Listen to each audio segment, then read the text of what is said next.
En plus de l'information collective, l'entrepreneur pourra également acheter, s'il le souhaite, un audit de son projet. Et là, on aura, je dirais, l'information complémentaire de l'expert. Donc il y aura toujours un rôle à jouer pour des experts. Et je dirais, on a même pensé, je veux dire, dans une optique durable à long terme, que cet audit soit bien sûr un audit financier. Est-ce que le projet est faisable? Est-ce qu'il va être rentable? Est-ce qu'il va rapporter de l'argent? Mais également pour des gens qui sont soucieux de leur empreinte environnementale ou de leur impact social, d'avoir des audits de qualité sociale du projet. Voilà. Un investisseur qui serait potentiellement intéressé par un projet pourrait avoir accès à 3 niveaux d'information différents. L'information publique, donc l'entrepreneur sera obligé de divulguer un certain nombre d'informations qu'on déterminera clairement.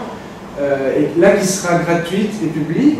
Un autre niveau d'information, ce serait l'accès à l'information confidentielle qui serait accessible après signature d'un contrat de confidentialité. Quel genre d'information? Par exemple, si un entrepreneur a une idée géniale et qu'il a envie de protéger son idée et pas la divulguer au monde entier, il peut la rendre accessible après signature d'un contrat de confidentialité pour être sûr que les gens ne vont pas exploiter son idée.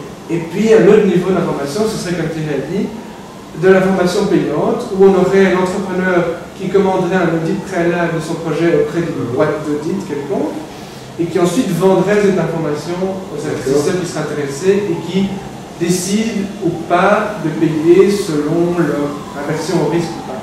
Et la vie de monsieur tout le monde qui investit dans un projet, ça fait partie de l'information publique et gratuite. Ça fait partie des indicateurs qu'on offre. Ce qui peut être intéressant à ce niveau-ci, c'est de parler un peu des experts. On pourrait imaginer sur notre site de créer un marché des experts où les personnes pourraient s'inscrire en disant « Moi, je ne suis ni un entrepreneur ni un investisseur, mais je m'y connais dans tel secteur, ou bien voilà, je suis un analyste financier et je veux m'inscrire en tant qu'expert. » Et à ce moment-là, l'expert aurait lui aussi sa page avec son CV, avec pourquoi il croit qu'il est capable, je dirais, d'expertiser un projet. Et il mettrait aussi le prix qu'il demande pour expertiser un projet. Et sur base de cela, l'entrepreneur pourrait choisir librement son expert qui expertiserait son projet, mais afin que les gens ne choisissent pas systématiquement le meilleur marché et donc probablement un des moins bons experts, il y aurait également une cote qui serait donnée par les usagers du site, par les consommateurs de ces enquêtes d'expertise, pour dire, bon voilà, j'ai lu le rapport d'expert qu'a fait tel expert, voilà ce que j'en pense. Et donc, l'expert recevrait de l'utilisateur également une cote, et ça permettrait donc non seulement de voir, bon voilà, j'ai un rapport d'expert pour telle entreprise, mais est-ce que l'expert qui a fait le rapport est un bon expert? Ce qui n'est pas, je dirais, toujours le cas aujourd'hui dans les entreprises, quand on fait appel à un expert, où on n'a aucune idée si l'expert a bien fait son travail ou non.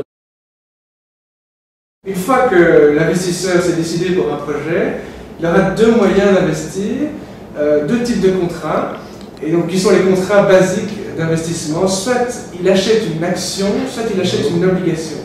Donc ces 2 contrats différents, l'action est une fraction de la propriété de la société de l'entrepreneur, et donc elle donne lieu à des dividendes qui sont des revenus risqués qui dépendent des aléas de la vie économique de la société. Et à côté, on a le contrat d'obligation, où là, théoriquement, c'est sans risque. Il a un niveau de rendement garanti, mais par contre, il n'a pas une fraction de la propriété de l'entreprise, il n'a pas de droit de vote à l'Assemblée Générale, etc. C'est plutôt une dette que l'entrepreneur prend vis-à-vis de l'utilisateur. Voilà, c'est ça, enfin, la société de l'entrepreneur. Un autre élément très important, c'est la forme de la société sur laquelle l'entrepreneur va proposer son projet. Donc, comme on ne cessera jamais assez de le répéter, le but est de vraiment permettre une transaction rapide, facile et à coût très réduit entre l'investisseur et l'entrepreneur.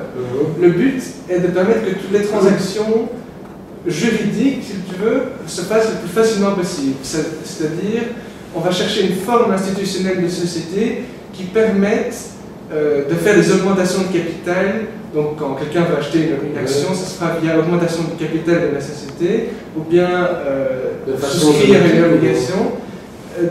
Pouvoir le faire, choisir une forme institutionnelle de manière à pouvoir le faire sans se déplacer physiquement chez un notaire, sans qu'il y ait de formalités à remplir. Et sans qu'il y ait des frais associés. Sans qu'il y ait des frais associés. Quelle institution quelle forme juridique? Ça, c'est encore quelque chose qu'on doit discuter, mais il y a plusieurs possibilités. On pense par exemple... Une SPRL pourrait faire ça? Une SPRL, non, mais... Une SCRL permet de faire ça. Une SCRL, société coopérative. Voilà, société coopérative, mais là, on n'est pas encore tout à fait décidé et on explore encore un peu. Et donc l'idée, c'est de pouvoir vraiment investir en un clic en restant derrière son écran. D'accord.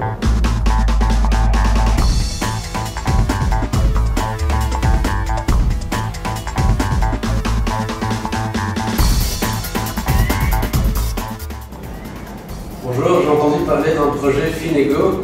Est-ce que vous pourriez me parler de ce concept? Bonjour, donc je suis là pour vous poser des questions sur votre projet. Attends, il avait un désir, c'est chaud. Et moi, votre projet Finego. Oui, donc comme vous le savez sans doute, le monde a connu cette année et l'année passée la pire crise financière de son histoire. Ouais, je m'en rappelle.